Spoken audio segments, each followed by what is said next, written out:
श्री राधा रमण हरि गोविंद बोलो, श्री राधा रमण हरि गोविंद बोलो, श्री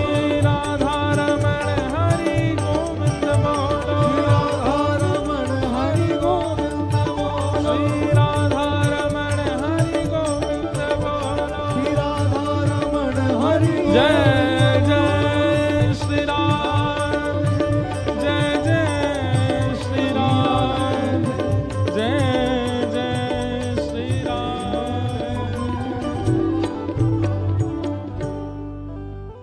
उन्होंने नचाए हैं ब्रह्मांड सारे, उन्होंने नचाए ब्रह्मांड सारे, मगर अब उन्हें हम नचाया करेंगे, मगर अब उन्हें हम नचाया करेंगे। किस भाव में? जैसे एक राजा की पुत्री मदन मोहन लाल जी से कहती है कि उनको जाना है साथ में, दहेज में लेके जाना है, तो ठाकुर जी अपनी उंगली हिला रहे हैं। गोपाल भट्ट गोस्वामी की भावना गूंज कम कीजिए, तो श्री ठाकुर जी शालिग्राम से प्रकट हो गए। ये इस भाव का अर्थ यही है, मगर अब उन्हें हम नचाया कर। हम जैसे चाहें वैसे हमारे ठाकुर जी रहें। अभी क्या है, जैसे ठाकुर जी चाहते हैं वैसे हम रह रहे हैं, और प्रारंभिक यही होना चाहिए, जैसे ठाकुर जी चाहें वैसे साधक रहे। लेकिन कुछ समय बाद फिर वो जैसे चाहता है वैसे ठाकुर जी रहने लग जाते।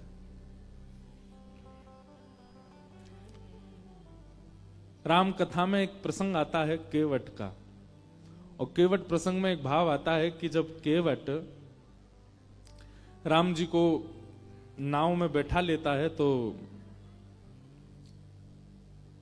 लेकर के जैसे ही पल्ली पार जाने लग जाता है, तो बीच रास्ते में ही, बीच नदी में पहुंचते ही केवट नाव वापस घुमा लेता है। लक्ष्मण जी कहते हैं, ए भाई क्या कर रहे हो, वापस क्यों लेके जा रहे हो? केवट कहता है, बोले चालक कौन है, मैं कि आप? बोले तुम हो। तो बोले तो फिर मेरे पे विश्वास रखो ना, मैं जैसे चला रहा हूं, मुझे पता है ना नदी का क्या कैसे वेग है, कब कहां कैसे लेके जाना है, इसलिए मुझे मत सिखाइए। वापस लेके जाने लगा, फिर घुमा करके फिर छोड़ पहुंचाने लगा, फिर जैसे ही छोड़ आने वाला होता था तुरंत घुमा लेता था।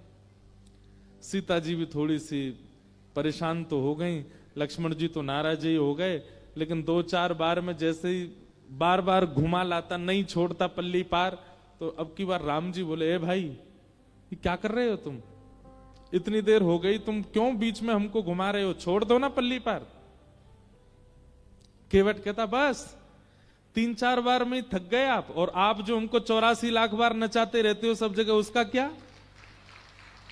कभी हमको कुछ बनाते हो, कभी कुछ बनाते हो, कभी बस इतने में ही हो गया, 4 बार में ही पसीना आ गया आपको।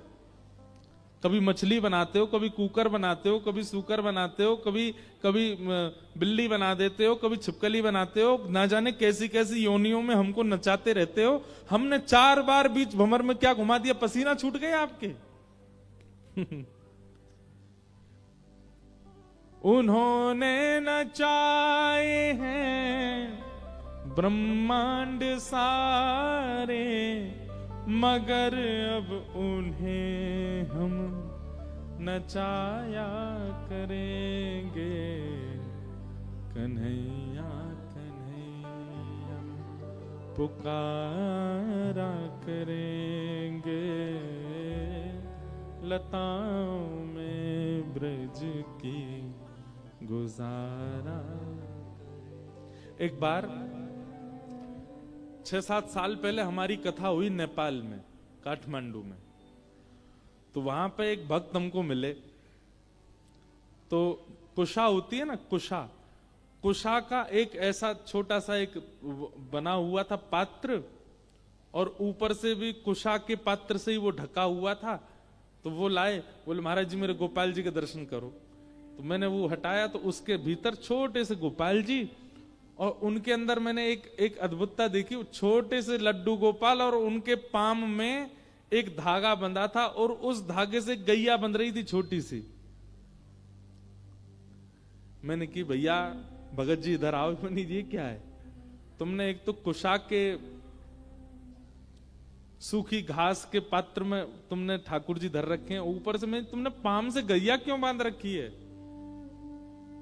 तो उनके नेत्र सजल हो गए। बोले महाराज जी हम ज्यादा धनवान नहीं हैं, हमारी स्थिति ऐसी है कि हमको कोई कुछ दे देता है तो हम पा लेते हैं।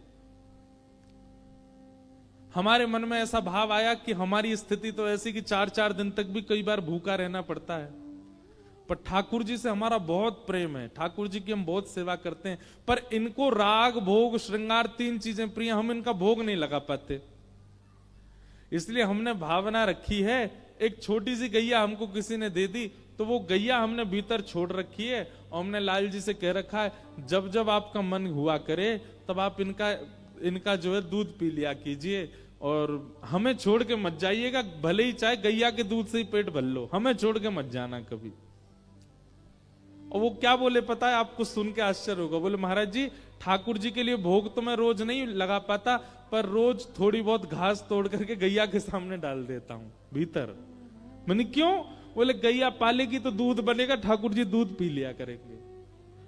मैंने कहा भैया तेरी भावना। हमने कही भाई हो सकता है 56 भोग लगाने वाले को छोड़ के चले जाए, पर तुझे छोड़ के नहीं जाएंगे ठाकुर जी, तुम्हारी जो भावना है। ने एक सी धातु की गैया को वो घास खिलाते ताकि गैया का दूध बने, ठाकुर जी पी ले, और पांव से इसलिए बांध रखी कहीं गैया नहीं भाग जाए। कहीं गैया भाज गई, ठाकुर जी भूखे रह गए तो ठाकुर जी भी चले जाएंगे।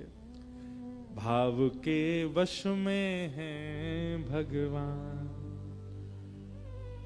भाव के वश में है भगवान। ठाकुर जी व्यवस्था से नहीं आते, ठाकुर जी आपके धन से नहीं आते, ठाकुर जी आपके रूप से नहीं आते, ठाकुर जी आपकी सुंदरता से नहीं आते, ठाकुर जी तो केवल आपके भाव से आएंगे, रुकेंगे।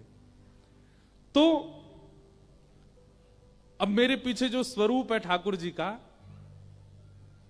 गोपाल जी, अभी ये कैसे हैं? ऐसे ही खड़े रहेंगे, लेकिन आपकी भावना सुंदर होगी तो इन 7 दिनों में आपको इनकी पलक झपकते हुए दिख जाएगी। आपकी भावना शुद्ध होगी तो ये इसके अलावा ऐसी मुद्रा में भी दिख जाएंगे। आपकी भावना शुद्ध होगी तो गैया से गले लगे हुए भी दिख जाएंगे। ठाकुर जी कहीं भी जड़ नहीं है, हमारी भावना जड़ है, इसलिए ठाकुर जी हमको जड़ दिखाई देते हैं। ठाकुर जी सब जगह चैतन्य रूप में। वो चैतन्य रूप कैसे दिखे, वो चैतन्य दृष्टि कैसे दिखे, वो कथा सिखाती, वो कथा दिखाती। तो भगवान पहला रूप क्या है? सत्य। और दूसरा रूप क्या है? चैतन्य। और ठाकुर जी का तीसरा रूप क्या है? आनंद। ठाकुर जी आनंद है। अच्छा, मुझे ऐसा लगता है ठाकुर जी को देखने के बाद देखने वाला आनंद रूप में आ जाता है। अगर कोई व्यक्ति अति आनंद में दिखाई दे रहा हो, समझ जाइयो या को ठाकुर जी मिल गए हैं, यही हमारे इतना आनंद में है। अच्छा, आनंद वाले व्यक्ति का स्वरूप स्वभाव क्या है? बहुत ध्यान से सुनिएगा। सुखी व्यक्ति और आनंदित व्यक्ति, इन दोनों में अंतर क्या है? जिसको देख करके आपके चित्त में भी शीतलता का अनुभव होने लग जाए, जिसको देख करके आपको प्रसन्नता होने लग जाए, जिसको देख करके आपका मुखमंडल प्रसन्न हो जाए, जिसको देख करके आप अपनी चिंताएं, अपने संकटों को भी भूल जाओ, समझ जाना वो आनंदित व्यक्ति है। जिसको देख करके केवल प्रसन्नता हो रही है, बाकी सारी स्थितियां यथावत हैं, वो सुखी व्यक्ति है। अच्छा, दूसरी बात, सुखी व्यक्ति देह से भी ठीक होगा, मस्तिष्क मानसिक भी ठीक होगा, बुद्धि से भी ठीक होगा, दिखने में भी ठीक होगा, तभी सुखी कर पाएगा। पर आनंद देने वाला व्यक्ति वो कई बार स्वयं रोग से होगा, वो कई बार स्वयं पीड़ा में होगा, पर उसकी उपस्थिति आपको आनंदित कर देगी। यह आनंद वाले व्यक्ति का लक्षण।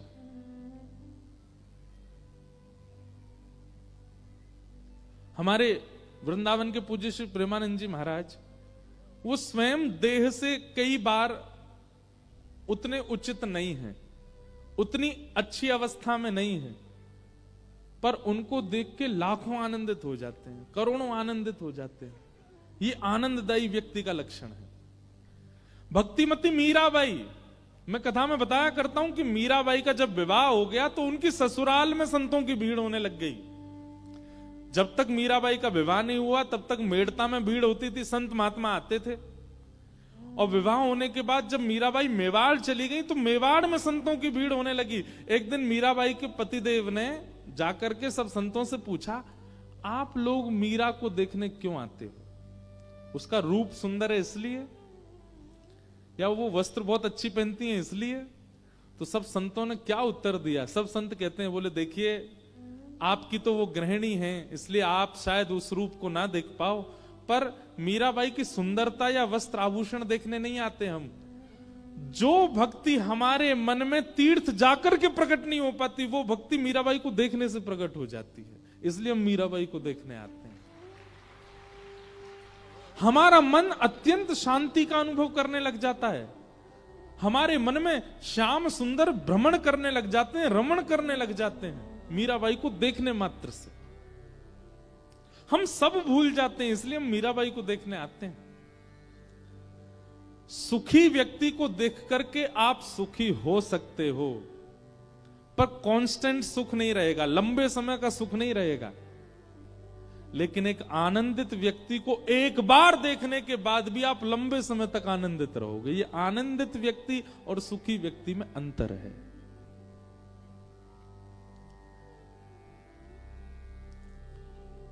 दूसरी बात, सुखी और आनंदित व्यक्ति में और अंतर क्या है?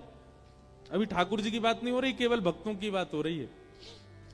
सुखी व्यक्ति के आप जितने समीप जाते जाओगे उतने उसके दुर्गुण दिखते चले जाएंगे, पर आनंदित व्यक्ति के आप जितने समीप जाते जाओगे उतने खो जाओगे, उतने और ज्यादा डूबते चले जाओगे। ये सुखी और आनंदित व्यक्ति का लक्षण। तीसरी बात, सुखी व्यक्ति संसार की व्यवस्थाओं में घिरा हुआ होगा और संसार से ही आपको सुखी कर रहा होगा। जैसे कि कोई एक्टर, जैसे कि कोई गायक, जैसे कि कोई इन्फ्लुएंसर, वो जब तक संसारी साधन उसके पास नहीं होगा वो आपको सुखी नहीं कर पाएगा। एक्टर के पास मेकअप नहीं हो, बिना मेकअप के मंच पे आ जाए सब भाग जाएंगे, कोई नहीं देखेगा उसको। ऐसे ही कोई इन्फ्लुएंसर, उसके पास में अगर संसारी कैमरा नहीं है, वो नहीं है, जो भी होते हैं उनके पास में वो सब नहीं है, तो वो आपको सुखी नहीं कर पाएगा। पर आनंदित व्यक्ति पेड़ की छांव के नीचे बैठेगा, आपको भी बैठा लेगा, आपको वहीं आनंदित कर देगा। उसको संसारी व्यवस्थाओं की आवश्यकता नहीं। सुखी और आनंद। और भैया अंतिम बात, सुखी व्यक्ति जो घोर संसारी है और आनंदित व्यक्ति जो घोर राधा रमण जी का है, वही है आनंद। जो घोर राधा रमण जी का, घोर राधा रमण जी का मतलब चलत कृष्ण, सोवत कृष्ण, उठत कृष्ण, इत कृष्ण, उत कृष्ण, आगे कृष्ण, पाछे कृष्ण, कृष्ण कृष्ण कृष्ण, सब जगह कृष्ण।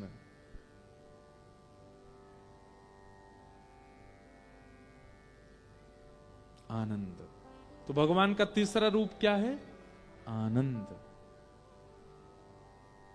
सच्चिदानंद रूपाय विश्वोत्पत्त्यादि हेतवे, विश्व की उत्पत्ति पालन संहार जो करते हैं, तापत्रय विनाशाय, 3 प्रकार के तापों का जो उपशमन करते हैं, श्री कृष्णाय वयम नमः, ऐसे श्री कृष्ण को हम बारंबार प्रणाम करते हैं। आगे बंधुओं, अब यहां से महात्म की चर्चा शुरू होती है। नैमिषारण्य क्षेत्र में 88,000 सौनकादि ऋषि बैठे थे, बहुत ध्यान से सुनिएगा। और उन 88,000 सौनकादि ऋषियों ने मानव कल्याण के लिए यज्ञ करना प्रारंभ किया, लेकिन उस यज्ञ से कोई लाभ नहीं मिला। तब वहां पर सूत जी का आगमन हुआ और 88,000 सौनकादि ऋषियों ने सूत जी महाराज से पूछा कि मानव कल्याण कैसे होगा, कृपा कर हमें इसका साधन बताओ। तब सूत जी महाराज ने भागवत जी की महिमा कही। बोले भैया मानव कल्याण भागवत जी से हो सकता है। तब 88,000 सौनकादि ऋषियों ने कहा महाराज ये भागवत जी क्या है, और ऐसा इन भागवत जी में क्या है जो अन्य साधनों में नहीं है, कृपा कर इन भागवत जी की महिमा हमको बताओ। तब सूत जी महाराज भागवत जी की महिमा बताते हैं। एक बार की बात है, नारद जी महाराज पृथ्वी पर आए। क्यों आए? क्योंकि पृथ्वी की बड़ी प्रशंसा होती है देवलोकों में। देवता आपस में बहुत प्रशंसा करते हैं पृथ्वी की। अरे भैया पृथ्वी बहुत अच्छी। क्यों? अरे वहां पर वृंदावन नाम का एक धाम है, वहां पर यमुना जैसी नदी बहती है, यहां पर कुंभ लगता है, सब लोग प्रयाग संगम में स्नान करते हैं। पृथ्वी बहुत अच्छी है। क्यों? यहां बद्रीनाथ है, यहां जगन्नाथ है, यहां द्वारिकानाथ है। पृथ्वी बहुत अच्छी है। क्यों? यहां पर दिव्य दिव्य संत कथाएं होती रहती हैं, सत्संग होता है, संकीर्तन होता है। ये सब स्वर्ग में नहीं होता, इसलिए देवताओं को पृथ्वी बहुत अच्छी लगती है। एक दिन नारद जी ने विचार किया पृथ्वी इतनी अच्छी है, चलो मैं दर्शन करके आता हूं। लेकिन पृथ्वी पर आते ही नारद जी महाराज को क्या दिखा कि अहम तो पृथ्वीं यातो ज्ञात्वा सर्वोत्तमामिति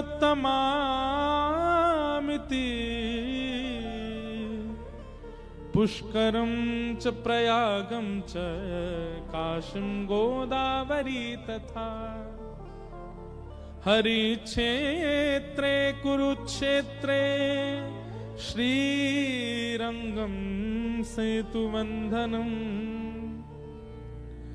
एवमादिषु तीर्थेषु ब्रह्माण्डतस्ततः।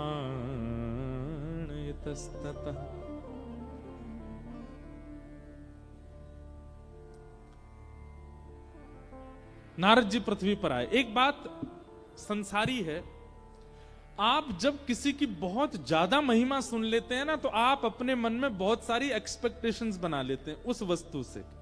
जैसे हमको मान लो किसी ने कहा महाराज जी रांची की कचौड़ी बहुत अच्छी। अब यहां मिलता क्या वो तो हमें अभी नहीं पता। किसी ने हमसे कहा मान लीजिए रांची की कचौड़ी बहुत बढ़िया है। अब वो जब मिलता तब हमको यही कहता उसकी आलू की सब्जी ऐसी, उसमें हींग ऐसा पड़ा होता महाराज, मिर्च ऐसी होती है कि पूरा जो है शरीर झन्ना जाए, और महाराज कचौड़ी ऐसी देसी घी में बनी। अब वो इतनी प्रशंसा कर चुका है कि मेरे मन में एक उम्मीद जग चुकी है उस वस्तु के प्रति, बहुत अतीत में।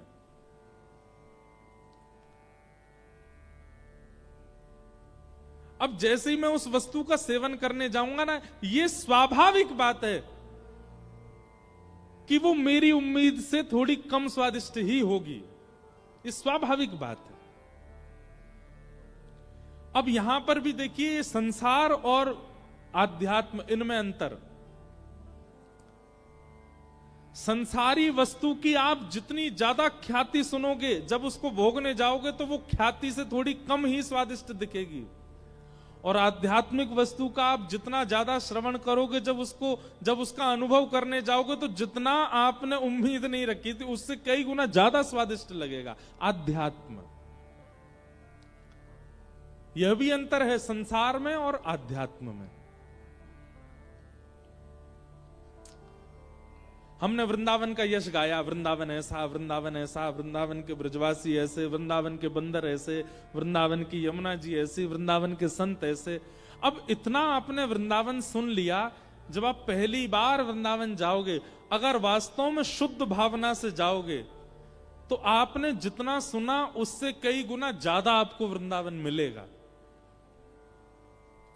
लेकिन वहीं आपसे प्रशंसा कर दी जाए, विदेश में फलाना देश इतना अच्छा है, ऐसा है, ऐसा है, ऐसा है। कभी अनुभव करके देख लेना, आप जब आप जाओगे ना उस संसारी जगह पे, थोड़ा उसको आप कम ही पाओगे अपनी स्थिति से।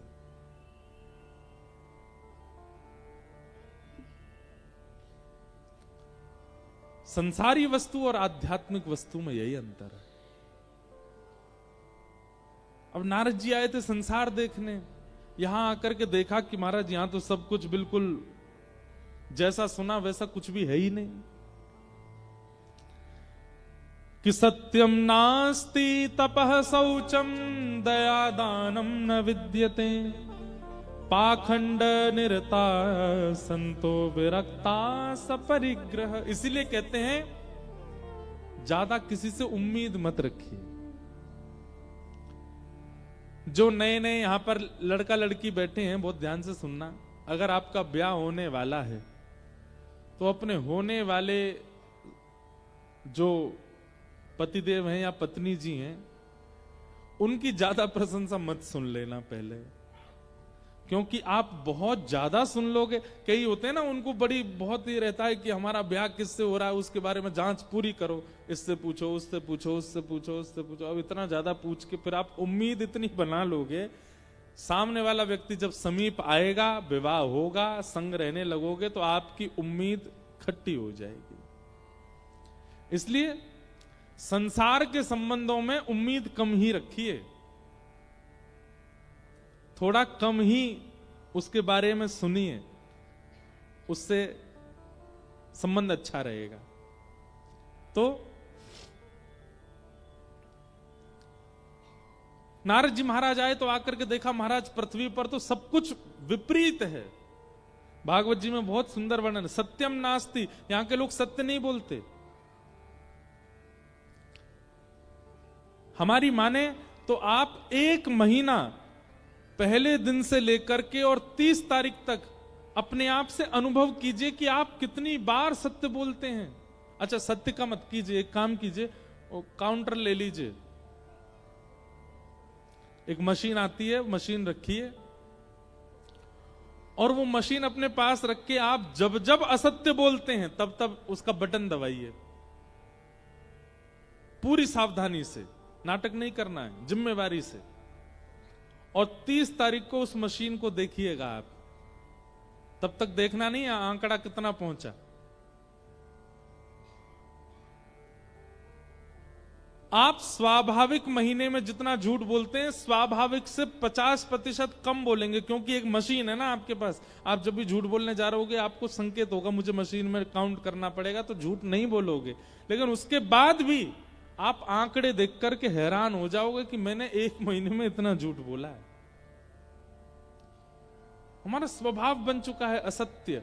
एक दिन भी बिना असत्य बोले हमारा नहीं निकलता, चाहे मजाक में ही हम बोलते हैं। सत्यम नास्ति। फिर आगे लिखा है तपह नास्ति, भजन नहीं करते हम लोग, खाना पूर्ति करते हैं। तपह नास्ति। शौचम नास्ति, शौच कहते हैं पवित्रता को, पवित्रता भी नहीं है हमारे मन में। हम केवल तन साफ बनाते हैं पर अंदर पूरी गंदगी भरी पड़ी है। कहने का अभिप्राय, बाहर से गाड़ी धो दी पर अंदर उसमें सब मट्टी भी भरी पड़ी है, खाने पीने की सामग्रियां भी पड़ी हैं, दुर्गंध भी आ रही है। बाहर से साफ होने से क्या फायदा, ये तो केवल बाह्य आकर्षण के लिए था, अंदर तो कुछ भी नहीं है। लेकिन कई बार बाहर से गाड़ी साफ ना हो लेकिन अंदर से स्वच्छ हो तो बैठ करके यात्रा की जा सकती है। ठीक वैसे ही ठाकुर जी के लिए हम सब लोग गाड़ी हैं। हमने बाहर से अपने आप को बहुत सुंदर बना रखा पर अंदर सीट टूटी पड़ी है, स्टीयरिंग निकली पड़ी है, गियर निकले पड़े हैं, कुछ भी बढ़िया नहीं है। ठाकुर जी कहते हूं भाई कैसे बैठूं या कि चित्त में, सबरो तो उधरो पड़ो भीतर थे। ब्रजभाषा समझ रहे हैं ना, उधरो मतलब समझे, उधरो ब्रजभाषा में। जैसे अब उधरा कैसे समझाएं, जैसे ये हमारी बगलबंदी है, यहां से इसके धागा वागा निकल जाएं तो ये उधर जाएगी, इसको बोलते उधरा, उधरा हुआ। अभी सामने मैट बिछे सब उठ पटांग हो जाएं, खुल जाएं। कई हमारे मित्र जन है वो उधरे ही रहते हैं, तो ये उधरा, उसको कहते हैं उधरा पड़ा रहना। एक बात याद रखिएगा, जिस व्यक्ति का स्वभाव, जिस व्यक्ति का जीवन ऐसे उधरा सा रहता है ना, ठाकुर जी नहीं आते उसके पास। ठाकुर जी को तो सुधरो चाहिए, उधरो नहीं।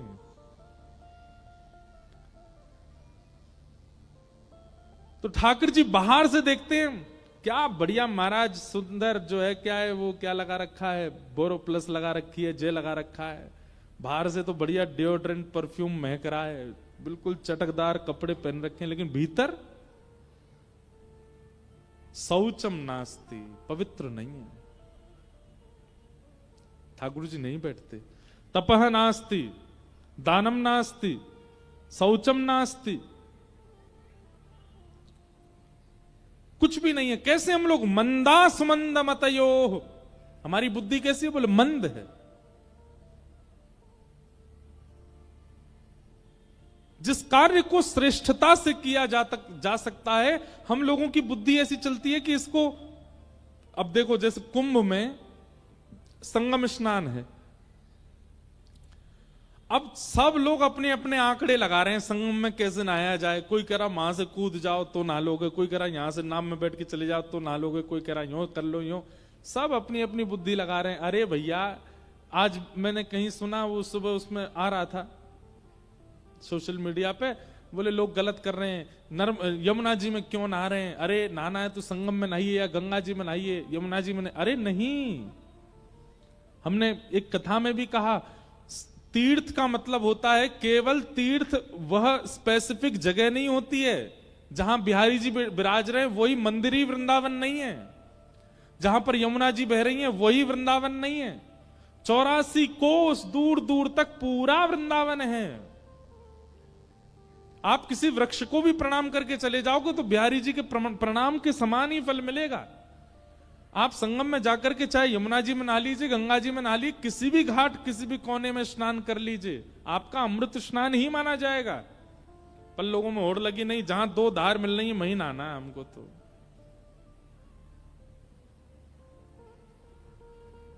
मति विकसित कीजिए थोड़ी, और मति विकसित होती है सत्संग से। जो व्यक्ति सत्संग नहीं करता उसकी मति जड़ित होती चली जाती है, जिसको हम कहते हैं ब्रॉड माइंडेड, बहुत बहुत उच्च विचार वाला, बहुत खुली सोच वाला, वो आध्यात्मिक व्यक्ति होता है, संसारी नहीं। तो कैसे हैं हम लोग? मंदा सुमंद मतयो मंद भाग्या युपद्रुता। नारद जी महाराज ने यह सब आकर के देखा। नारद जी देख करके बड़े परेशान हो गए, बोले भैया पृथ्वी की जितनी प्रशंसा सुनी थी, पृथ्वी तो बिल्कुल विपरीत है। नारद जी सब जगह भ्रमण करते करते वृंदावन आए, तभी वृंदावन में उन्होंने क्या देखा, यमुना जी के तट पर एक परम सुंदरी बैठी है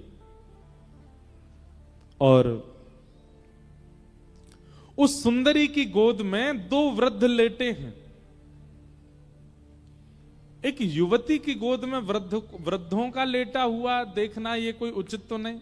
नारद जी महाराज ने तुरंत जिज्ञासा प्रकट करते हुए पूछा, हे देवी आप कौन हो और आपकी गोद में 2 वृद्ध कौन है? तब उस कन्या ने अपना प्रत्युत्तर दिया, अहम भक्ति ख्याता इमो में तनयो मतौ ज्ञान वैराग्य नामानो काल योगेन जर्जरो। मैं भक्ति, मेरा नाम भक्ति है, और ये दोनों मेरे पुत्र हैं ज्ञान और वैराग्य।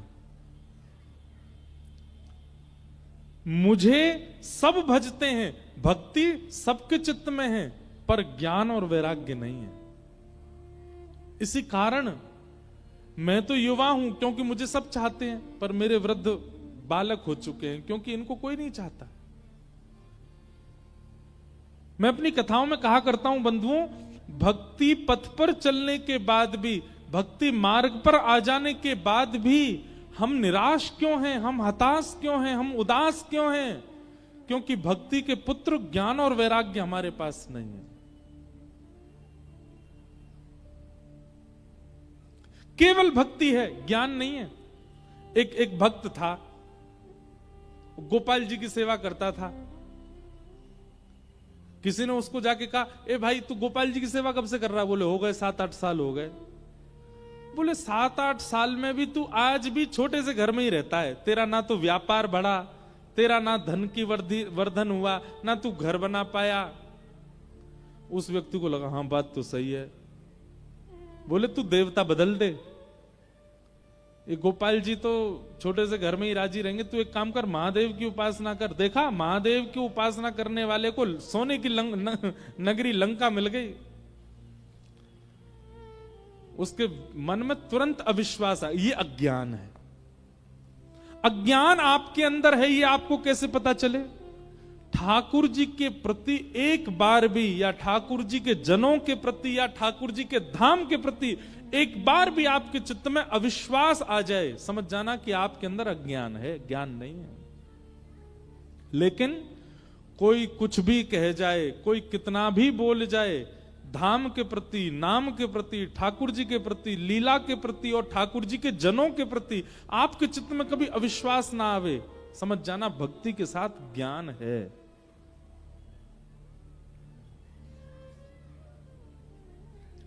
हमारे भगवान श्री कृष्ण हमारे वृंदावन चंद के ऊपर बहुत प्रश्न उठाते हैं कई पढ़े लिखे लोग, पर उनको अज्ञानी ही कहते हैं। हमारे यहां तो कहते गमार, गमार है ये, या जाने कहां गमार, प्रेम नदिया की सदा उल्टी बहे धार।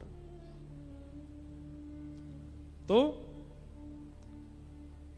अब उस व्यक्ति ने क्या किया पता है? शंकर जी ले आया और गोपाल जी उठा के अलमारी में धर दिए। बोले 7 साल हो गए आपकी सेवा करते, अब यहीं बैठे रहो, अब मैं तो शंकर जी की आराधना करूंगा। और शंकर जी का अभिषेक करता, शंकर जी की आराधना करता। अब शंकर जी की आराधना के समय जो उसने अगरबत्ती जलाई, उस अगरबत्ती का धुआं उड़ करके इस तरफ जा रहा था जिस तरफ गोपाल जी बैठे थे। स्वाभाविक जा रहा था, उसमें कुछ हो नहीं रहा था, अपने आप ही वो धुआं इस तरफ जा रहा था। तो उस व्यक्ति के मन में क्या आया? बोले 7 साल इनकी पूजा करी, आज तक कभी सुख दिया नहीं, अब शंकर जी की सेवा कर रहा हूं तो अगरबत्ती का धुआं भी स्वयं ले जा रहे हैं, स्वयं सूंघ रहे हैं। दौड़ करके गया, अलमारी से ठाकुर जी उतारे। बोले 7 साल से मेरी सेवा स्वीकार नहीं करी, अब शंकर जी की आराधना करने लगा तो आप अगरबत्ती की सुगंधी भी ले रहे हो। ठाकुर जी प्रकट हो गए और प्रकट होकर के बोले 7 साल में तूने ऐसा कभी विचार किया ही नहीं कि मैं सूंघता भी हूं, आज सोचा इसलिए प्रकट हुआ मैं। तूने कभी विश्वास किया ही नहीं था कि मेरी नासिका भी है, आज पहली बार सोचा तूने कि हाँ मेरी नाक है, मैं सूंघता भी हूं। भक्ति तो बंधु हम सबके चित्त में है, पर ज्ञान नहीं है। और क्षमा कीजिएगा, ज्ञान का मतलब बहुत जानकारियां होना नहीं होता।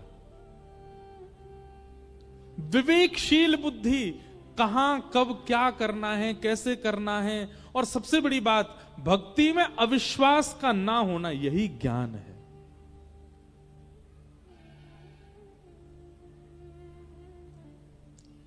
आपकी भक्ति में, आपकी सेवा में, आपके गुरु के प्रति, धाम के प्रति, तीर्थ के प्रति आपके चित्त में जो अविश्वास प्रकट होता है, वही अज्ञान।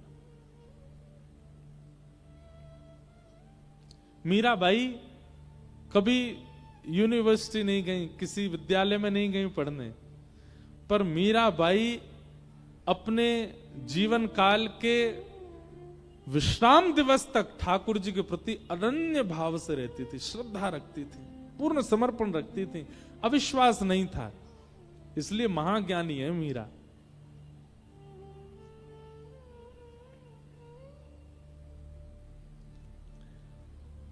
तो हमारी प्रार्थना, भक्ति तो है पर ज्ञान भी लाइए, और ज्ञान है इस बात का प्रमाण है ठाकुर जी के प्रति कभी अविश्वास ना होना।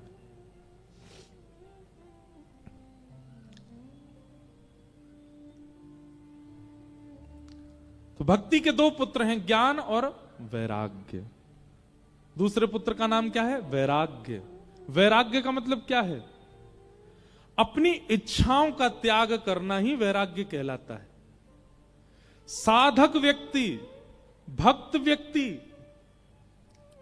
अगर अपने वस्त्रों को साधारण नहीं बना पा रहा, अपनी रहनी को साधारण नहीं बना पा रहा, अपने खान पान को साधारण नहीं बना पा रहा है, तो भक्त नहीं है। ये बात आप थोड़ी मान लीजिएगा हमारी। आप भक्ति मार्ग में जब आएंगे तो आप कई अपनी इच्छाओं का त्याग कर दोगे। आपको बड़ी गाड़ी में बैठाया गया कि छोटी गाड़ी में बैठाया जाए, इससे कोई फर्क नहीं पड़ेगा आपको। आपको पहनने के लिए 30,000 के कपड़े मिले कि 300 के कपड़े मिले, इससे फर्क नहीं पड़ेगा। आपको पाने के लिए 56 भोग मिले कि केवल सूखी दाल सूखी रोटी मिली, इससे फर्क नहीं पड़ेगा। आपके लिए तन ढकना आवश्यक होगा, ब्रांड हो ये जरूरी नहीं होगा। आपके लिए सफर करना आवश्यक होगा, गाड़ी बड़ी हो ये जरूरी नहीं होगा। आपके लिए पेट भरना आवश्यक होगा, उसमें 56 भोग हो यह आवश्यक नहीं होगा। इन आवश्यकताओं के त्याग, इन विशिष्ट आवश्यकताओं के त्याग को ही वैराग्य कहते हैं। सब छोड़ करके बाबा जी बन जाना वो वैराग्य नहीं है।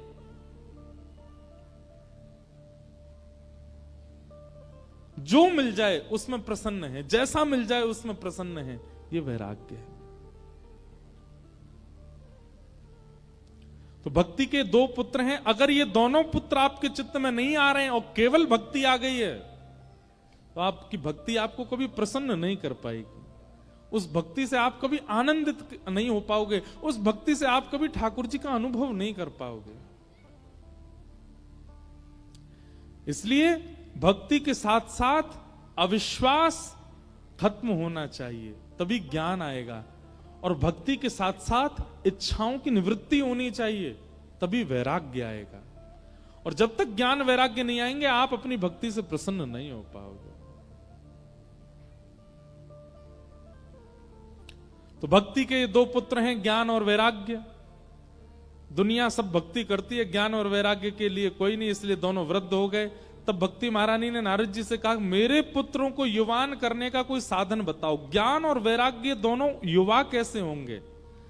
इसी खोज में नारद जी महाराज सब जगह ढूंढते ढूंढते बद्रीनाथ गए। तब बद्रीनाथ में भगवान के प्रथम अवतार सनक सनंदन सनातन सनत कुमारों से उन्होंने कहा कि महाराज भक्ति के पुत्र ज्ञान वैराग्य कैसे युवा होंगे बताइए। तब सनत कुमारों ने कहा, सत्कर्म सूचको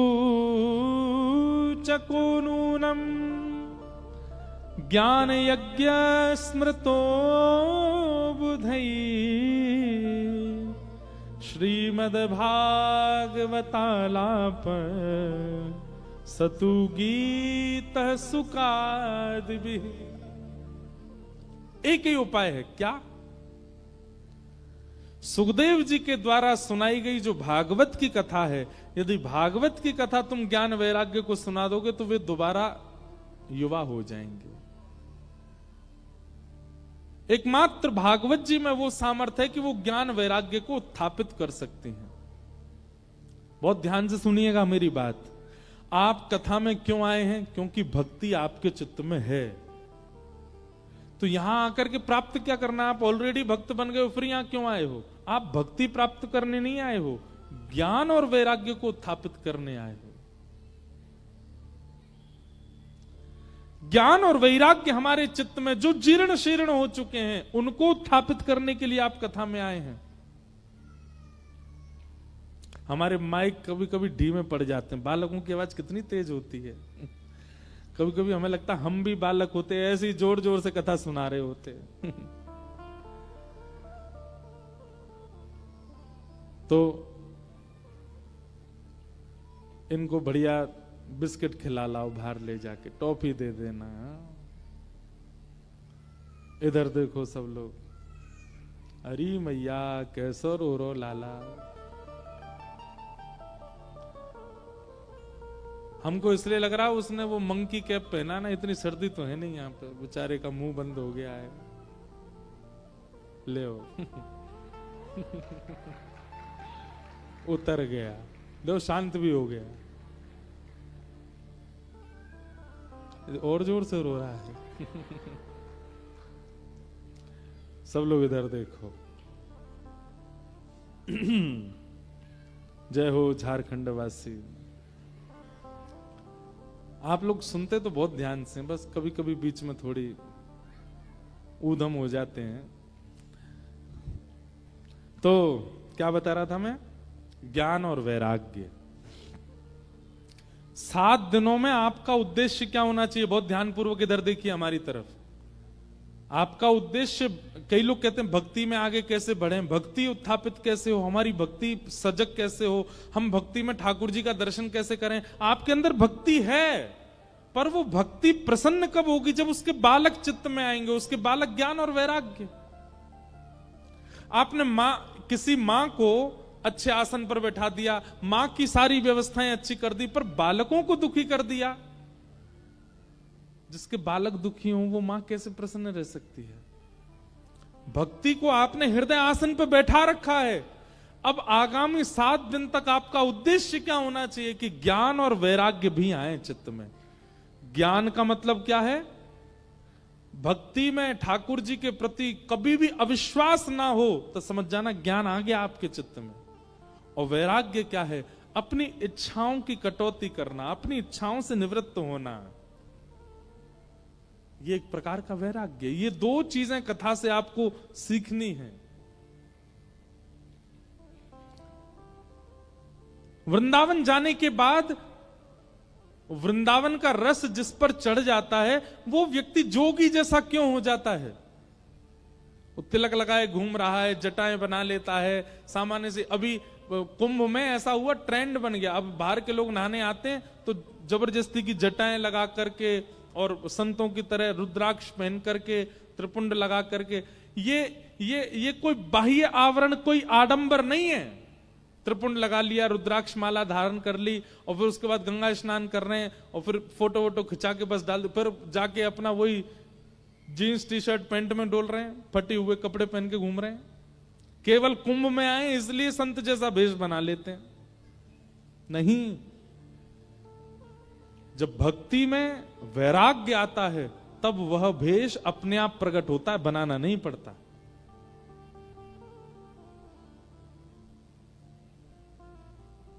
ये उर्दपुंड, ये गले में कंठी माला, ये धोती पहनना, बगलबंदी पहनना, ये एक प्रकार का वैराग्य है जो ठाकुर जी सिखा देते हैं। ठाकुर जी के चरणों में आने वाला व्यक्ति अपने लिए नहीं करता ज्यादा श्रृंगार, नहीं चाहिए उसको ज्यादा हाई फाई चीजें।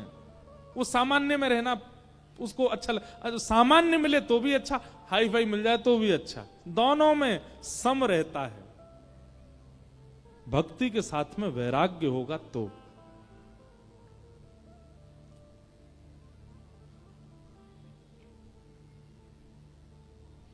सुख में फूलो मती, दुख में भूलो मती, प्राण जाए मगर नाम भूलो मती, मुरली वाले को मन से रिझाते चलो, कृष्ण गोविंद गोपाल गाते चलो, कृष्ण गोविंद गोपाल गाते। हमको कोई चार्टर हवाई जहाज में बैठा दे तो हमको ज्यादा प्रसन्नता नहीं। कई बार कथा करने हम स्कूटी पे बैठ के चले जाते हैं, गाड़ी नहीं है, स्कूटी साइकिल से चले जाए तो भी कोई दुख नहीं। कोई यहां पर व्यास मंच के समान बड़ी बड़ी मालाएं पहना दे तो ज्यादा प्रसन्नता नहीं, और कोई कुछ माला भी ना पहना के जाए, 2 बात बुरी सुना जाए तो उसमें कोई अप्रसन्नता नहीं। इस प्रकार का अपने आप को वर्सटाइल बनाना, अपने आप को हर तरीके के माहौल में ढालने वाला बनाना, यह वैराग्य है भक्ति में।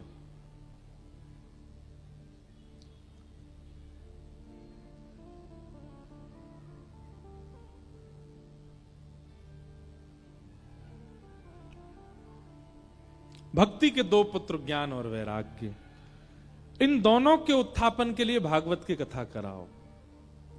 और भागवत का नाम सुनते ही नारद जी बोले, महाराज कहां होगी, कैसे होगी, इसके नियम क्या हैं?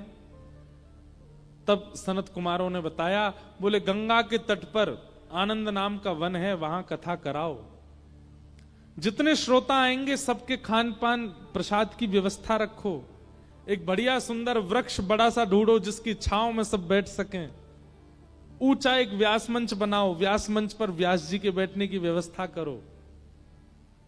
आदि आदि कथा की सारी व्यवस्थाएं बताई गई।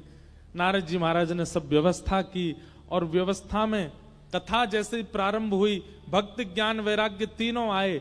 भक्ति महारानी तो युवा थी, पर ज्ञान वैराग्य ने जैसे ही कथा माहौल में प्रवेश किया कि भक्ति सुतौ तौ तरणौ गृहीत्वा प्रेमैकरूपा सहसा विरासीत् श्री कृष्ण गोविंद हरे मुरारे नाथेति नामानि मुहुर्वदन्ति। उस कथा के परिसर में जैसे ही ज्ञान वैराग्य ने प्रवेश किया, प्रवेश करते ही दोनों युवा हो गए। ज्ञान भी युवा हो गया, वैराग्य भी युवा हो गया। भक्ति महारानी अत्यंत प्रसन्न हो गई। उनके दोनों पुत्र युवा हो गए। यही होना चाहिए यहां भी।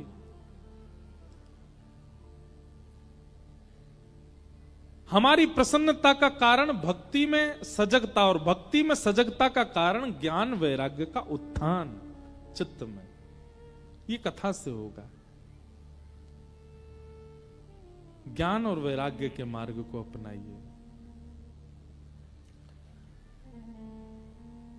भक्ति महारानी अत्यंत प्रसन्न हो गई। ज्ञान वैराग्य दोनों युवा हो गए।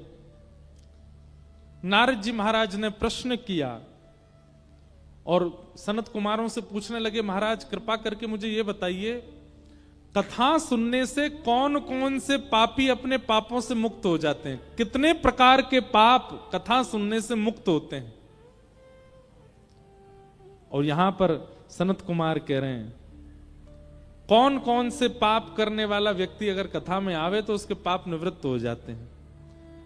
ये मानवा पाप कृतस्तु सर्वदा सदा दुराचार रता विमार्गगा क्रोधाग्निदग्धा कुटिलश्च कामिनः सप्ताह यज्ञेन कलौ पुनन्ति ते। बहुत सावधानी से सुनो। जितने भी पाप हैं, पहली बात तो पाप कहते किसको हैं? शास्त्र जिनकी आज्ञा नहीं देते, गुरुजन जिनकी आज्ञा नहीं देते, और माता पिता जिसकी आज्ञा नहीं देते, वो सब पाप है। सब पाप है। अगर ये सारे नियमों के विपरीत हमने कोई काम किया है तो वो पाप है। हमसे जो भी पाप हुआ है, और यहां पापों के कुछ नाम बताए गए हैं, जैसे कौन कौन से?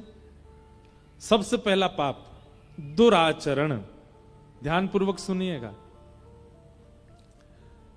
किसी को माला जपते हुए देख आपके मन में यह भावना तो उत्पन्न नहीं हुई कि मैं भी माला जपूं, पर किसी को धुआं उड़ाते देख आपके मन में आया, ओए कितना बढ़िया लग रहा है, क्या देखो मुंह से धुआं निकल रहा, मैं भी निकाल के देखूं।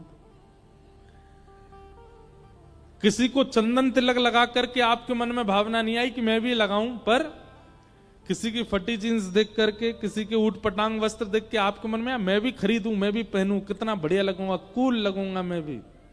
ये दुराचरण है। मतलब किसी के आचरण को देख करके, किसी के व्यवहार को देख करके आप वह आचरण करने लग जाओ, इसको कहते हैं दुराचरण, और ये पाप है। आप अपनी पत्नी से प्रेम से ही रहते थे, आप अपनी पत्नी से प्रेम भाव ही रखते थे, लेकिन आपने अपने मित्र को देखा वो तेज आवाज में बात कर रहा था, उसकी पत्नी सामान, अब आप भी वही करने लगे। ये दुराचरण है, पाप है। आप किसी अन्य के दुराचरण भाव को देख करके उससे सीख लेते हैं और फिर स्वयं करने लग जाते हैं, ये दुराचरण, और ये पाप है। संसार में कोई भी व्यक्ति जन्म से दुराचरण नहीं करता, कोई गलत काम नहीं करता, वो देख के ही सीखता है व्यक्ति। किसी को पीने की लत लगी तो उसने किसी को पीते हुए देखा था, इसीलिए लगी है। किसी को खाने की लत लगी, क्रोध की लत लगी, लेकिन आपने कभी विचार किया, मानव को लत केवल बुरी चीजों की लगती है, भक्ति की नहीं लगती, गिने चुने लोगों को लगती है। पर अभी माहौल बदल रहा है, अभी लोगों को भक्ति की लत लग रही है, अभी लोगों को कथा की इच्छा प्रकट हो रही है, अभी लोगों को नाम जप की इच्छा प्रकट हो रही है।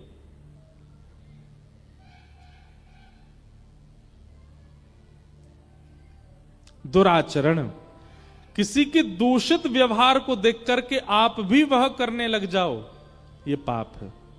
आप में अभिमान नहीं था, आप बिल्कुल सम रहते थे, बहुत अच्छा आपका व्यवहार था, पर आपके जो ऑफिस में जहां काम करते हो उसमें किसी को आपने देखा, वो थोड़ा अभिमान करता है, वो लोगों से कम बात करता है, वो लोगों से दुर्व्यवहार करता है। उसको देख करके आप मन में आया मैं भी ऐसे किया करूं, अच्छा लगूंगा, पाप है। दुराचरण करना पाप है, पहली बात। दूसरी बात, विमार्गगा, गलत मार्ग पर चलना। माताजी, पिताजी, गुरुजी, बड़े भैया सबने बोला वहां मत जाना, वो अच्छी जगह नहीं है, वो मत करना, वो अच्छा नहीं है, ऐसा मत खाना, ये अच्छा नहीं है, ये सब पता है। क्या मांस खाने वाले व्यक्ति को नहीं पता कि अच्छा नहीं होता, फिर भी खाता है?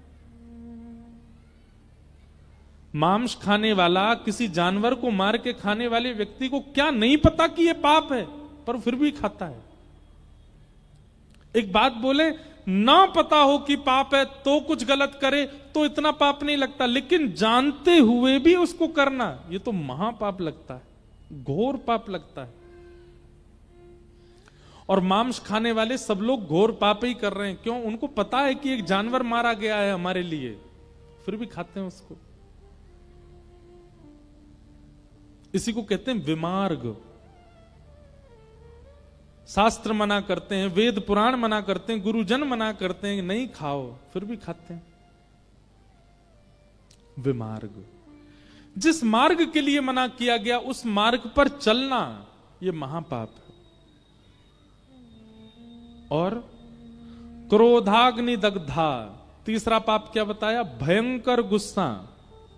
छोटा मोटा गुस्सा, थोड़ा मोटा गुस्सा चलेगा, लेकिन भयानक क्रोध आना, और भयानक क्रोध में कुछ भी बोल देना, कुछ भी कह देना, हाथापाई कर देना, कुछ फेंक देना, उठा देना, इस प्रकार की क्रिया करना, यह महापाप है। क्रोधाग्नि दग्धा। कुटिलश्च कामिनः। अब कुटिल किसको कहते हैं? ये चौथा रूप है पाप का। कुटिल का मतलब क्या है?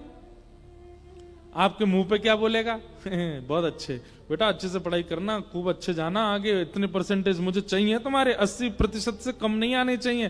पर मनी मन क्या सोच रहे हैं? फेल हो जाए। मुख पर क्या दिखा रहे हैं? कि तुम अच्छे बनो, तुम्हारा ब्याह बहुत अच्छा हो, पति पत्नी दोनों का ब्याह हुआ, उनसे कह रहे हैं बहुत अच्छे से रहना, भगवान करे तुम सदा सुखी रहो। पर मनी मन क्या सोच? तुम्हारा ब्याह टूट जाए, चले ही नहीं ज्यादा। मुख से दिखा कुछ रहे हैं पर भीतर से कुछ और है। इसको कहते हैं कुटिल व्यक्ति, पाप है। और ऐसे लोगों की संख्या बहुत है संसार में। वो दिखाते अपने आप को बहुत प्रेमी हैं, पर हैं नहीं।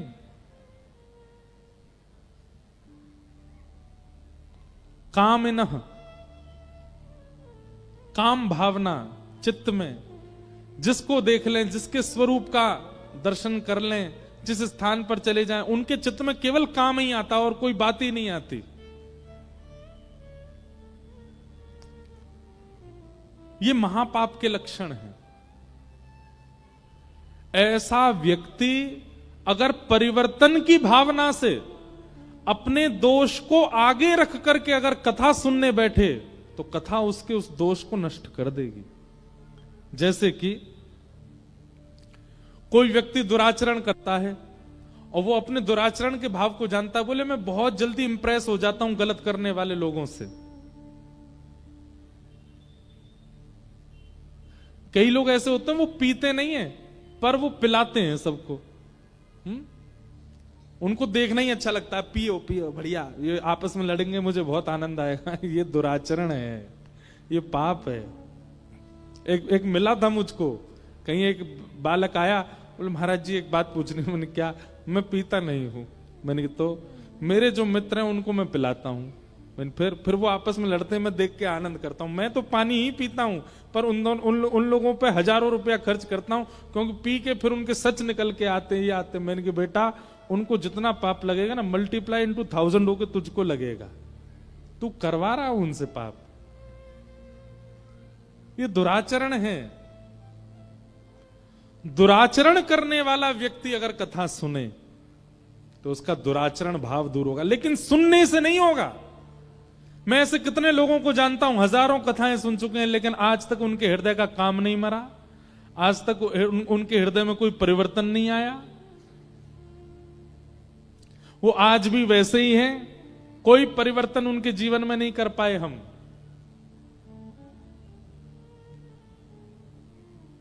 क्यों? क्योंकि कथा को उन्होंने श्री कृष्ण रूप मान करके सुना ही नहीं, इसलिए कोई परिवर्तन नहीं हो पाया। परिवर्तन होगा।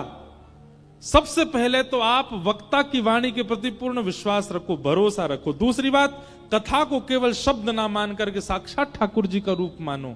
और तीसरी बात, अपने दुर्व्यवहार को, अपने दूषित क्रियाओं को आगे रखो। इनको मुझे सुधारना है, इसके लिए मैं कथा सुन रहा हूं। कथा आपको बदल देगी, परिवर्तित कर देगी। जब तक आप अपने दोषों को आगे नहीं रखोगे, जब तक अपनी बीमारी को आगे नहीं रखोगे, डॉक्टर दवाई कैसे लगाएगा? डॉक्टर दवाई कैसे बताएगा? इसलिए कथा में जब आप बैठते हैं ना, तो अपने दूषित विचार, जो आपके अंदर कमियां हैं, उनको पहले विचार कर लिया कीजिए। हे भागवत जी, मेरे अंदर क्रोध बहुत है, मेरे अंदर काम है, मेरे अंदर लोभ है, ईर्ष्या है, द्वेष है, कृपा करके आप परिवर्तन कीजिए। 7 दिन में आप अपने आप को देख लीजिएगा, आपके यहां का क्रोध कहां चला गया, आपका लोभ कहां चला गया, सब परिवर्तित हो जाएगा। एक सुंदर रूप धारण कर लोगे आप। तो कथा इन सबको परिवर्तित करती है। तभी नारद जी ने पूछा, अगर कोई माता पिता का द्रोही बालक हो, महापापी, वो क्या कथा उसको भी पवित्र कर देती है? तब सूत जी महाराज कहते हैं, हां। सनत कुमार कहते हैं, बोले एक धुंधुकारी नाम का बालक था, जो माता पिता से विद्वेष करने के बाद भी भागवत की कथा से पवित्र होकर के भगवत धाम चला गया। नारद जी बोले, कृपा कर मुझे बताइए कैसे। तब यहां धुंधुकारी का प्रसंग सुनाया गया। एक आत्मदेव नाम के ब्राह्मण थे, उनके कोई संतान नहीं थी। संसार में बंधुओं, व्यक्ति एक जगह पाप और करने लगता है, उसके पास जो वस्तु नहीं है, उस वस्तु की प्राप्ति के लिए फिर वो कुछ भी करने लग जाता है। उसको कोई कह दे वहां जाकर के नारियल बांध आओ, वहां जाकर के दिया जलाया आओ, वहां जाकर के चद्दर पहनाया आओ, वहां पे ये कर आओ, वहां पे तुम्हारे काम बन जाएंगे। वो इतनी जगह भागे आता है, महाराज कैसे भी करके मेरा काम बने। हमारी एक बात ध्यान रखिएगा, संसार का एक स्वभाव है अपूर्णता। क्या है? जोर से बोलो। अपूर्णता। अपूर्णता का मतलब जानते हैं? न पूर्ण इति अपूर्ण। संसार में कभी पूर्णता किसी को नहीं मिल सकती। चाहे आप प्रधानमंत्री बन जाइएगा, चाहे आप राष्ट्रपति बन जाइएगा, चाहे आप भागवत वक्ता बन जाइएगा, चाहे आप कोई नेता बन जाइएगा, आप कभी भी पूर्ण नहीं रहोगे। संसार में अपूर्ण आओगे और जाओगे भी अपूर्ण। कभी पूर्णता का अनुभव नहीं हो सकता आपको। इसलिए आप किसी ना किसी चीज से अपूर्ण रहोगे। या तो आपको पुत्र हो गए तो पुत्री नहीं है, पुत्री हो गई तो पुत्र नहीं है, धन मिल गया तो विवाह नहीं हुआ, विवाह हो गया बच्चे भी हैं पर घर नहीं है, घर भी है बच्चे भी हैं पत्नी भी है, लेकिन कोई मानता नहीं है, सुनता नहीं है, सब अपने मन की करते हैं। आप कहीं ना कहीं तो अपूर्ण रहोगे और उस अपूर्णता में ही आपको रहना चाहिए। और एक बात और बताएं, आप जैसे ही एक चीज को पूर्ण करने का प्रयास करोगे, दूसरी जगह से आप अपूर्ण ही हो रहे होगे। जैसे कई लोगों को संतान नहीं है, तो संतान ना होने की वजह से अब वो प्रयास करते हैं कि हमको संतान प्राप्त हो, और खूब खूब महाराज सिर हाथ पैर फेंक करके उनको संतान मिल जाती है। लेकिन जैसे ही संतान मिलती है वो किसी अन्य चीज से अपूर्ण हो चुके होते हैं तब तक। आप कहेंगे तो महाराज जी क्या करें? ठाकुर जी ने, प्रकृति ने आपको जो नहीं दिया उसको स्वीकार कर लीजिए। अगर संतान नहीं है तो स्वीकार कीजिए, प्रकृति से छीनिए मत उसको। क्योंकि आप जैसे ही प्रकृति से छीनने का प्रयास करते हैं तो प्रकृति जब आपके लिए कुछ था ही नहीं, जब आपको देती है तो वही वस्तु आपको कष्ट देने लग जाएगी। फिर संतोष जीवन में लाना पड़ेगा।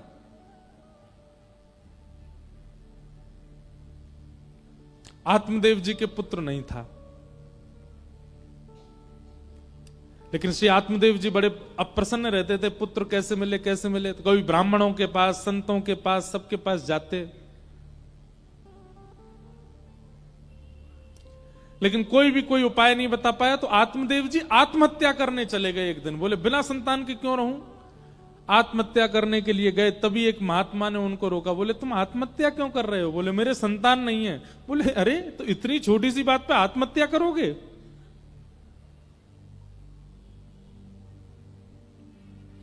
आत्महत्या मत करो, ये लो फल, अपनी पत्नी को खिला देना। तुम्हारे घर वैसे तो 7 जन्मों तक अगले संतान नहीं है, पर मैं अपने पूरे जीवन का तप देता हूं, तुमको एक पुत्र हो जाएगा। एक बात हमारी बहुत ध्यानपूर्वक सुनिएगा बंधुओं, कभी भी किसी संत से संसारी वस्तु मत मांगना। क्यों?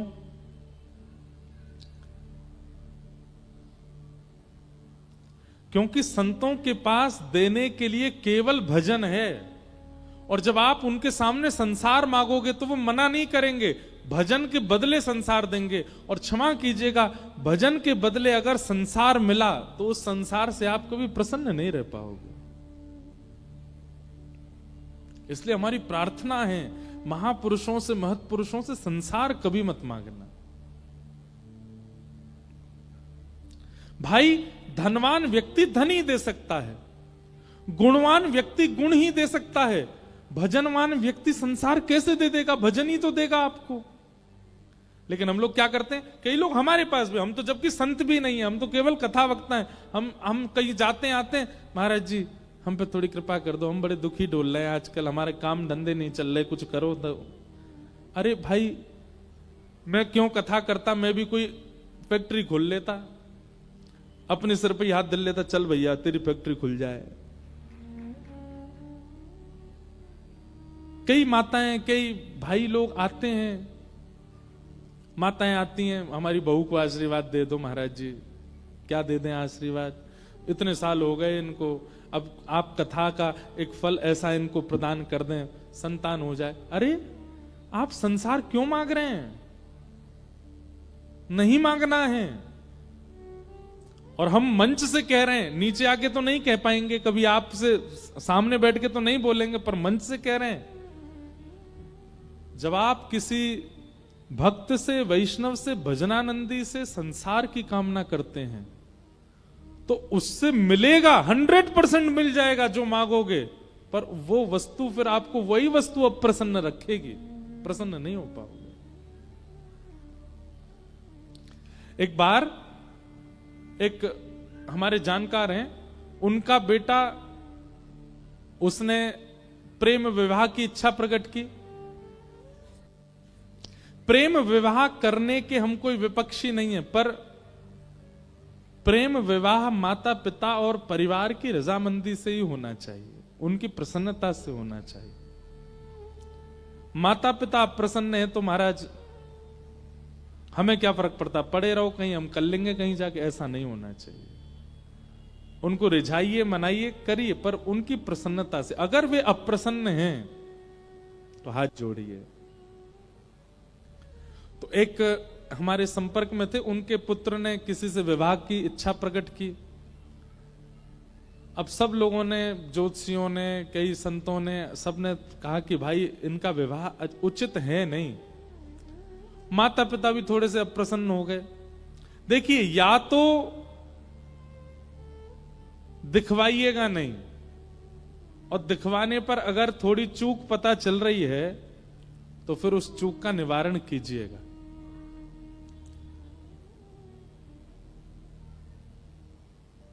कई बार कैंसर के पेशेंट अपने आप अपना चेकअप नहीं कराते तो लंबे जी जाते हैं, पर चेकअप कराने के बाद उनकी आयु अपने आप ही घटने लग जाती है।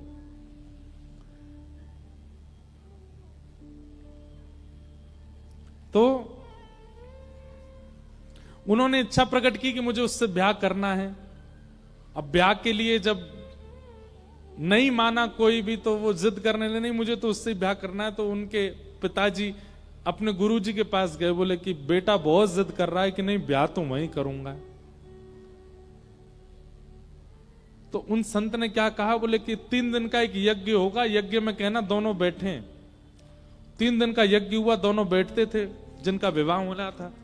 तीसरे दिन क्या किया, उन महात्मा के करीब 20-25 साल पुरानी जटा, उन्होंने उन जटा को काट करके जटा यज्ञ आहुति में डाल दी। सब लोग देख के हैरान हो गए, ये क्या किया इन्होंने।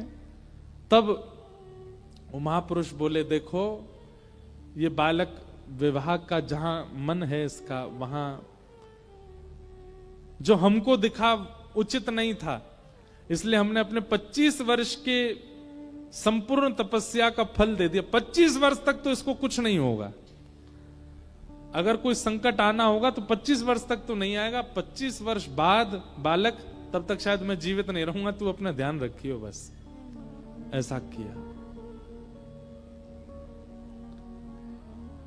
हमारे मन में ये बात आई कि एक महापुरुष ने 25 वर्ष तक भजन किया, और उस भजन का बलिदान एक व्यक्ति के दाम्पत्य संसारी जीवन को सुखी करने के लिए किया। वो दोनों संग तो हो गए पर प्रसन्न नहीं रह पाए। क्यों? एक महत् पुरुष ने अपना भजन का बल दे दिया। भजन के बल से भजन उत्थापित हो सकता है, भजन के बल से संसार उचित नहीं हो पाएगा। इसलिए हमारी प्रार्थना, कभी संत महापुरुष भजनानंदियों से कभी संसार मत मांगना। मांगना हो तो भजन ही मांगना, मांगना हो तो ठाकुर जी को ही मांगना। संसार में संसार मांगोगे मिल जाएगा, पर प्रसन्न नहीं रह पाओगे।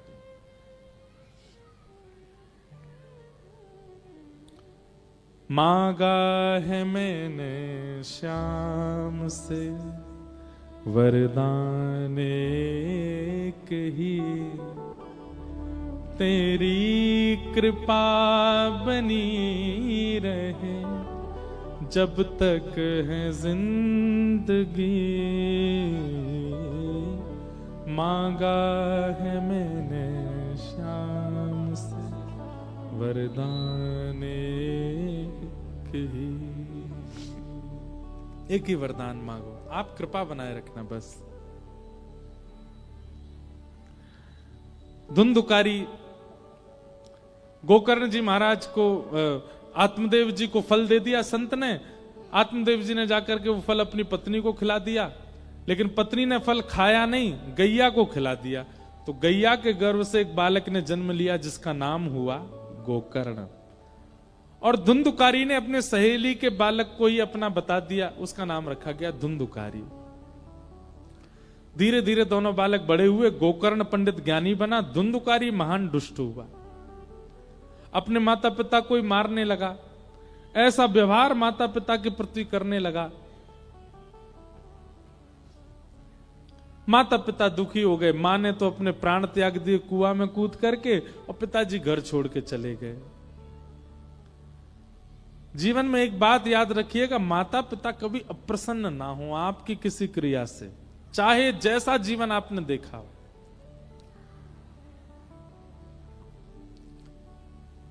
धुंधुकारी, उसकी मृत्यु हुई और वो प्रेत बन गया।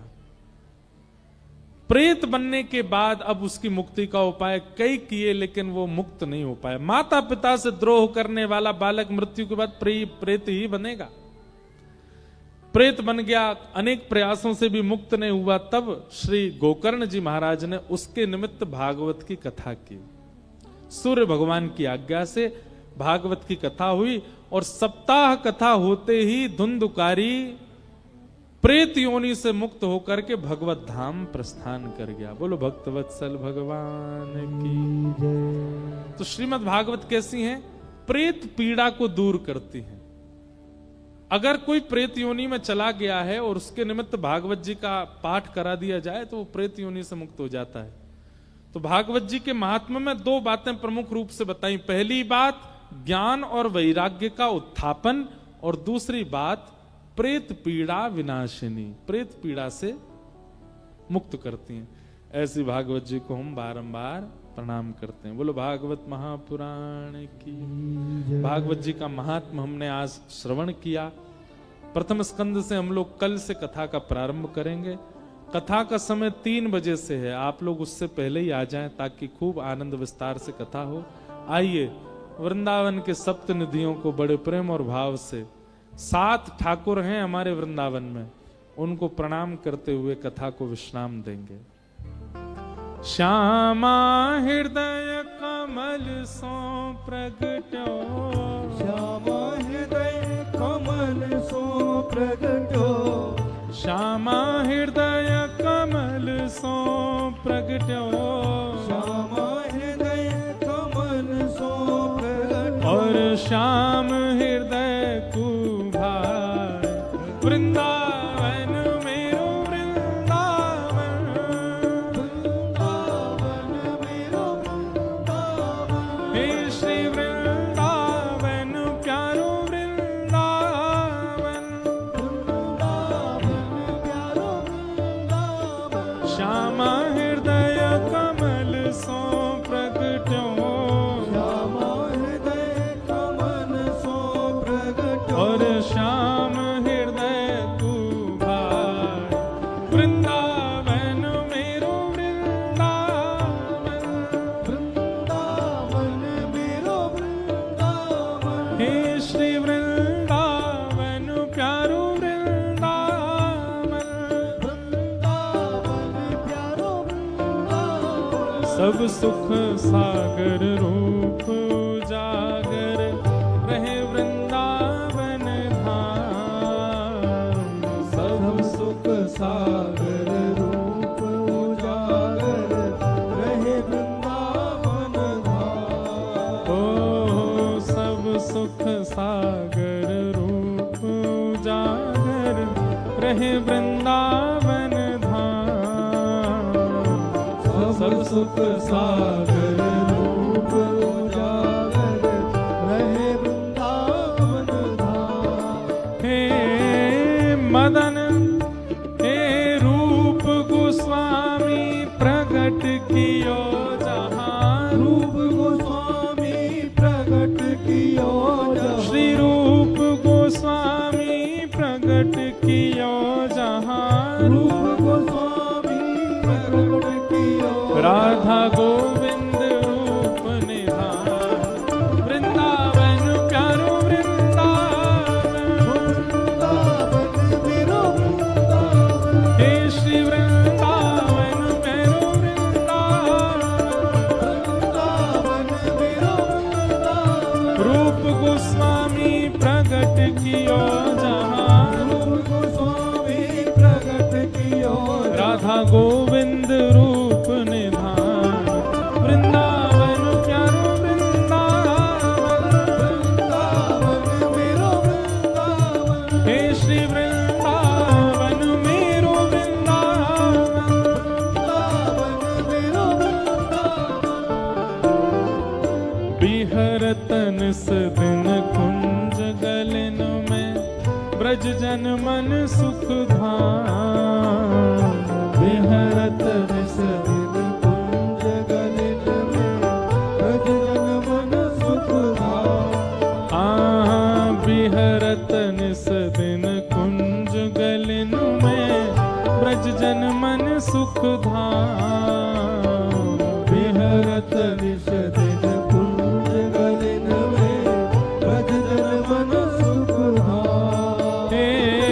मदन मोहन को रूप निरख के, मदन मोहन को रूप निरख के, श्री मदन मोहन को रूप निरख के, मदन मोहन को रूप निरख के, सनातन बलि बल जाए।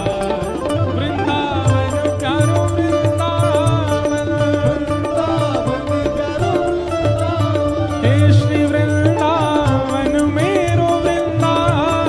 वृंदावन मेरो वृंदावन, मदन मोहन को रूप निरख के, मदन मोहन को रूप निरख के, हे सनातन बलि बल जाए।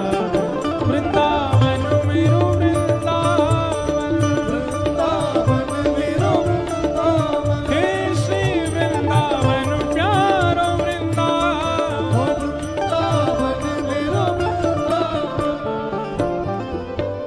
गोपी ग्वाल सब ही और धारे, प्यारो गोपी नाथ।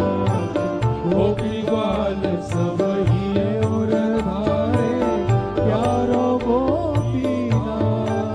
हे गोपी ग्वाल सब ही और धारे, प्यारो गोपी नाथ। गोपी ग्वाल सब ही और धारे, प्यारो गोपीनाथ।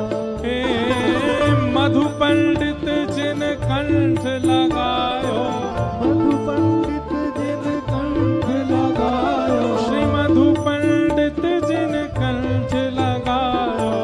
मधु पंडित जिन कंठ लगायो। पीछे वारे इन पे तो ऐसा लग भी रहा है कि ये वृंदावन आए, आगे वारे तो ऐसा लग रहा है अभी मथुरा में ही बैठे हैं का। पीछे वाले इतने भाव से कथा सुनते हैं, नृत्य करते हैं, कीर्तन करते हैं, आगे वाले तो जन कहा ही अलग ही आनंद में है। मधु पंडित जिन कंठ लगायो, मधु पंडित भुजा उठा के जहां है रही जय जयकार। वृंदावन प्यारो वृंदावन, वृंदावन मेरो वृंदावन, हे श्री वृंदावन मेरो वृंदावन। वृंदावन मेरो वृंदावन। मधु पंडित जिन कंठ लगायो, जिन कंठ लगायो, और है रही जय जयकार। वृंदावन मेरो वृंदावन, वृंदावन मेरो वृंदावन, हे श्री वृंदावन प्यारो वृंदावन। वृंदावन प्यारो वृंदावन। श्री गोपाल भट्ट जो की हृदय वेदना प्रगट्यो शालिग्राम। गोपाल भट्ट दुखे हृदय वेदना प्रगटो शालिग्राम। श्री गोपाल भट्ट जो की हृदय वेदना प्रगट्यो शालिग्राम। श्री गोपाल भट्ट दुखे हृदय वेदना प्रगटो शालिग्राम। और इसकी अगली पंक्ति तो ऐसे नहीं, पीछे देख के गाओ, वहां देख के गाओ। रूप सुधा को खान हमारो, रूप सुधा को, हमारो रूप सुधा को खान हमारो। रूप सुधा को खान हमारो। ओ श्री राधा रमण जुलाल, वृंदावन मेरो वृंदावन। वृंदावन मेरो वृंदावन। हे श्री वृंदावन मेरो वृंदावन। वृंदावन मेरो वृंदावन। रूप सुधा को खान हमारो, रूप सुधा को खान हमारो। प्यारो राधा रमण जुलाल। वृंदावन मेरो वृंदावन, वृंदावन मेरो वृंदावन। हे श्री वृंदावन प्यारो वृंदावन। वृंदावन प्यारो जय जय राधा रमण प्यारो राधा रमण, जय जय रमण प्यारो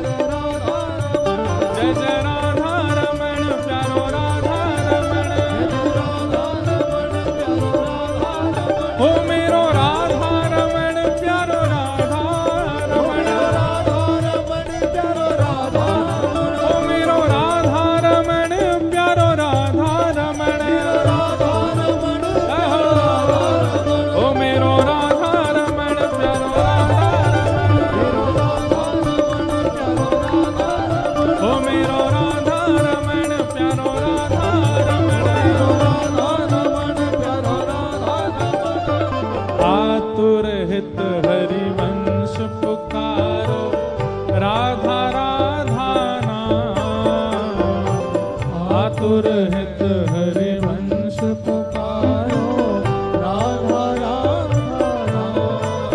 हे जय राधे राधे जय राधे राधे जय राधे राधे जय राधे राधे जय राधे राधे राधे राधे श्री राधे राधे जय राधे राधे आतुर हित हरि वंश पुकारो राधा राधा नाम। आतुर हित हरि वंश पुकारो राधा राधा हे सघन कुंज यमुना तट आयो सघन कुंज यमुना तट आयो मदन टेर वृंदावन आयो ओ प्यारो राधा वल्लभ लाल वृंदावन मेरो वृंदावन हे श्री वृंदावन मेरो वृंदावन सघन कुंज यमुना तट आयो श्री राधा वल्लभ लाल वृंदावन मेरो वृंदावन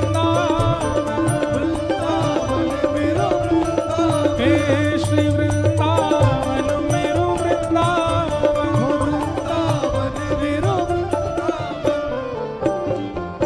जुगल किशोर को लाड लड़ायो नवल कुंज ही अमान जुगल किशोर को लाड लड़ायो नवल हे कुंजन कुंजन की रज धारे कुंजन कुंजन की रज धारे ओ हरि व्यास युगल यशगार वृंदावन मेरो वृंदावन हे श्री वृंदावन प्यारा वृंदावन कुंजन कुंजन की रज धारे ओ हरि व्यास युगल यशगार वृंदावन मेरो वृंदावन हे श्री वृंदावन प्यारो वृंदावन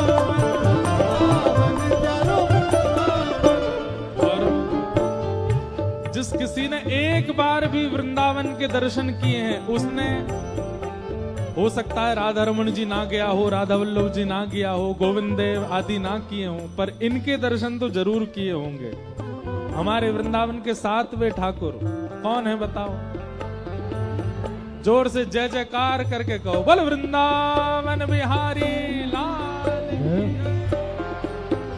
कैसे हैं बिहारी जी भुवन चतुर्दश की सुंदरता निधिवन करत बिहार चतुर्दश की सुंदरता निधिवन करत बिहार हे भुवन चतुर्दश की सुंदरता निधिवन करत बिहार भुवन चतुर्दश की सुंदरता दोनों भुजा उठा करके कहो श्यामा प्यारी कुंज बिहारी श्यामा प्यारी कुंज बिहारी श्यामा प्यारी बांके बिहारी श्यामा प्यारी बांके बिहारी और जय जय श्री हरिदास वृंदावन प्यारो वृंदावन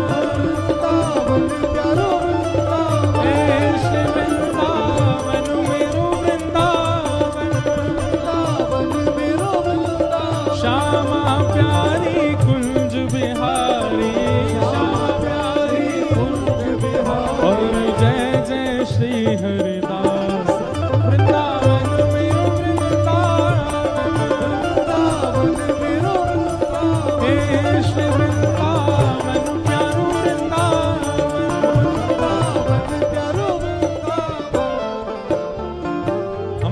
वृंदावन के सप्त ठाकुर गोविंद देव, मदन मोहन, गोपीनाथ, राधा रमण, राधा वल्लभ, जुगल किशोर, बांके बिहारी। और इस पद को जिन्होंने प्रकट किया ऐसे प्यारे गिरधर लाल, जिनकी कृपा से यह रस प्रकट वृंदावन अभिराम, जिनकी कृपा से यह रस प्रकट वृंदावन अभिराम। हे जिनकी कृपा से यह रस प्रकट वृंदावन अभिराम, जिनकी कृपा से यह रस प्रकट वृंदावन अभिराम। हम देखिए अब जहां हम रुके हैं वहां इतने लोगों से मिलना संभव नहीं हो पाएगा, इसलिए हम मंगलवार को यानी कि ट्यूसडे को आप सब लोगों से एक स्थान पर मिलेंगे। लाल जी भी विराजेंगे। वो स्थान कौन सा है वो हमारे समिति वाले उसका नाम उद्घोषित कर देंगे। सुबह 10 बजे से लेकर के 12 बजे तक का समय रहेगा मिलने का और लाल जी के दर्शन का, मंगलवार को, केवल एक ही दिन। तो जिनको भी मिलना हो, हमने वीकडे क्यों रखा, वीकेंड क्यों नहीं रखा? क्योंकि भाई जिसको दर्शन करने होंगे ना वो काम धंधा छोड़ के आएगा, तो ठाकुर जी के लिए कुछ तो त्यागोगे आप। इसलिए मंगलवार को हम मिलेंगे और लाल जी भी मिलेंगे सबसे। एक स्थान पर ही मिलन का कार्यक्रम होगा सुबह 10 से 12। कथा के बाद में जगह बता दी जाएगी, वहीं आप लोग सब आ जाइएगा। तो ठाकुर जी को प्रणाम करो। जिनकी कृपा से यह रस प्रगट्यो वृंदावन अभिराम, जिनकी कृपा से यह रस प्रगट्यो वृंदावन अभिराम। हे सप्त निधिन को ही उजियारो, सप्तनिधिन को ही उजियारो, हम सबको मिलवावे वारो, हम सबको मिलवावे वारो, रांची में बुलावे वारो, रांची में बुलावे वारो, वृंदावन अनुभव करवारो, वृंदावन अनुभव करवा। हे हमारो गिरधर लाल, वृंदावन प्यारो वृंदावन, वृंदावन मेरो वृंदावन, हे श्री वृंदावन मेरो वृंदावन, वृंदावन मेरो वृंदावन, यह आनंद करवावे वारो, यह आनंद करवावे वारो, यहाँ हम सबको मिलवावे वारो, हम सबको मिलवावे वारो, हे हमारो गिरधर लाल, वृंदावन प्यारो वृंदावन, वृंदावन मेरो वृंदावन, हे श्री वृंदावन मेरो वृंदावन। वृंदावन मेरो वृंदावन। जय राधे राधे, राधे राधे, श्री राधे राधे, श्री राधे राधे, वृषभानु दुलारी, राधे राधे, श्री कृष्ण प्यारी, राधे राधे, बरसाने वाली, राधे राधे, बरसाने वाली, राधे राधे, जय राधे राधे, श्री राधे राधे, जय राधे राधे, श्री राधे राधे, जय राधे राधे, श्री राधे राधे, जय राधे राधे, श्री राधे राधे, जय राधे राधे, श्री राधे राधे, जय राधे राधे, श्री राधे राधे, जय जय श्री राम, जय जय श्री राम, जय जय श्री राम। बोल वृंदावन बिहारी लाल की जय, श्री राधा रमण लाल की जय, श्री राधा वल्लभ लाल की जय। पूज पूछरी के लौटा की हुप हुप प्यारे। क्या बात है वंशी वारे, शाबाश। आप सब लोगों को जय श्री कृष्ण।